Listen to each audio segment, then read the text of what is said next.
దాడి చేయడం చచ్చిపోతే కరెక్ట్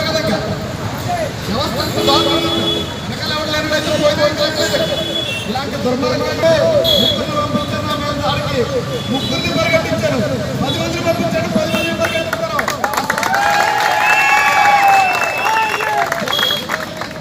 అయిపోయిందంటే బండి వాళ్ళు తీసుకొచ్చిన మొత్తం డీటెయిల్స్ అన్ని లాగేసాం ఆ డీటెయిల్స్ లాగింది మనమే పోలీసు వారు కాదు బయట తెప్పించారు ఆ డీటెయిల్స్ తీసుకొచ్చావు ఇప్పుడు 3 రోజులు అవుతుంది ఈ రోజు దాకా ఏమైంది ఉంటుంది అంటే ఇది మొత్తం వ్యవస్థ అంతా కూడా చాలా దారుణమైన పోలీసు వారు కూడా దయచేసి మీరు మాకు గౌరవించండి ఎందుకంటే ఎన్నో పరిస్థితుల్లో కూడా మీరు ఉద్యోగాలు చేస్తారు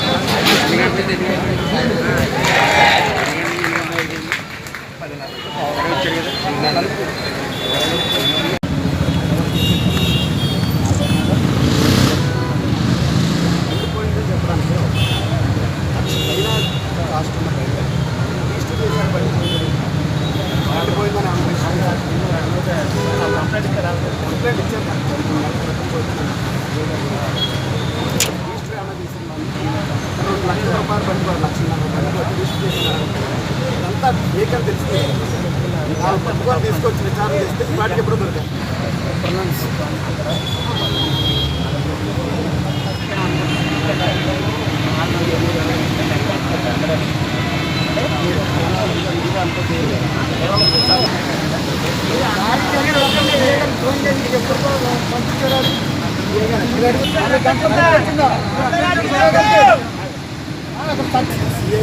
ఫోన్ చేస్తే 4 గంటలకు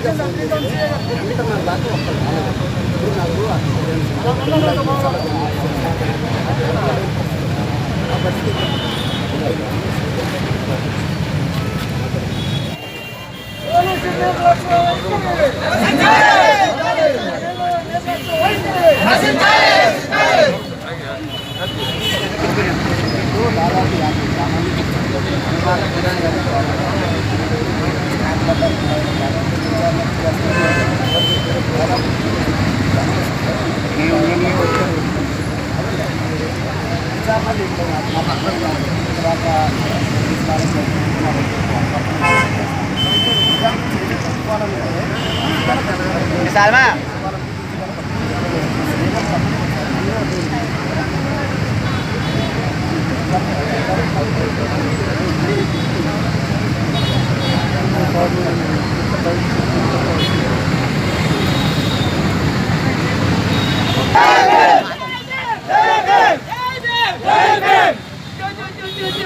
ఈ విషయానికి సంబంధించి చర్యలు తీసుకోవడం జరుగుతుంది.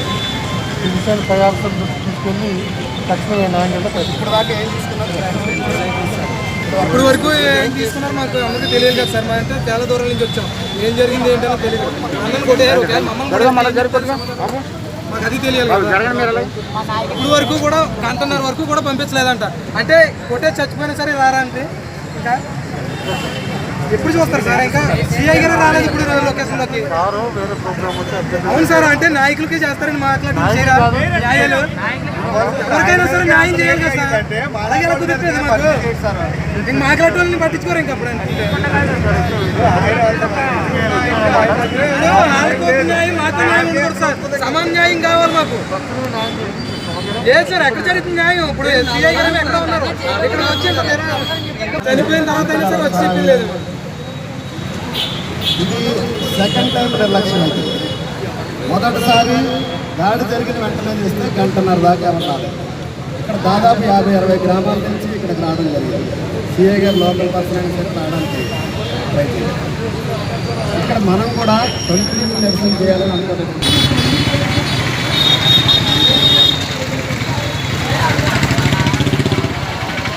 ఇప్పటికీ కూడా ఈ రోజు దాకా ఎలాంటి చర్యలు తీసుకోలేదు.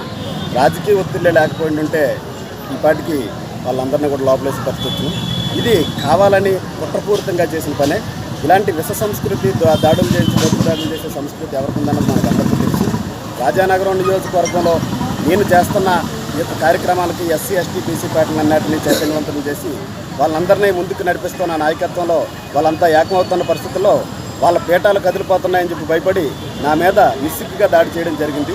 దీన్ని కౌంటర్ కూడా నేను రాజకీయంగా ఎదుర్కోవాలనుకున్నాను. జక్కంపూడి రాజా గారికి సవాల్ చేస్తున్నాను. మీకు దమ్ము ధైర్యం కనుక ఉంటే 32,000 ఓట్ల మెజార్టీతో గెలిచామన్నారు. ఇప్పుడు రాజీనామా చేయండి, పోటీ చేద్దాం, ఇద్దరం పోటీ చేద్దాం. 32,000 ఓట్లు వద్దు, 32 ఓట్ల తేడాతో మీరు గెలవగలిగితే నా మీద నేను భవిష్యత్తులో ఇప్పుడు రాజానగరం నియోజకవర్గంలో అడుగట్టనని చెప్పి సవాల్ చేస్తున్నాను. కబడ్దారు కాసుకుందాం. భౌతిక దాడులు చేద్దాం అనుకుంటారా, రండి చూసుకుందాం. దేనికైనా సరే సిద్ధంగా ఉన్నామని చెప్పి తెలియజేస్తున్నాను. జై భీమ్.